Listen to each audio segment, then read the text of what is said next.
ત્યારે ઇન્દ્રથી ગુરુ દૂર થયા છે અને શુક્રાચાર્ય પોતાની કરણીમાં ફાવી ગયા છે, સ્વર્ગ પર પોતે રાજ્ય કરી રહ્યા છે. અને એવા સમયે એમણે પોતાના ગુરુને મનાવવા માટે પ્રયત્ન કર્યા છે.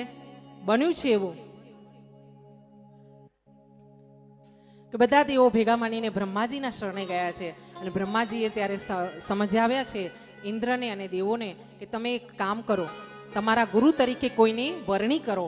અને એવા સમયે ત્વષ્ટા પુત્ર વિશ્વરૂપને પોતાના ગુરુ બનાવવામાં આવ્યા છે. આ વિશ્વરૂપ દ્વારા નારાયણ કવચ, જે આપણે નારાયણ કવચ સાંભળીએ છીએ, એ આપણાને આપવામાં આવ્યું છે, દેવોને આપવામાં આવ્યું હતું, એમના દ્વારા આપણાને મળ્યું છે.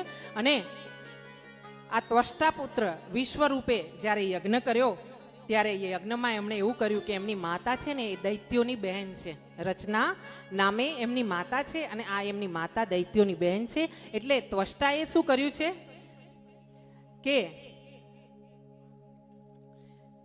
વિશ્વરૂપ જે એમનો પુત્ર હતો તે દેવોનો ગુરુ બન્યો છે અને એમણે જે આ યજ્ઞ કરાવ્યો છે એ યજ્ઞમાં એણે અમુક મંત્રો ખોટા ભણ્યા છે, દૈત્યો માટે ભણ્યા છે.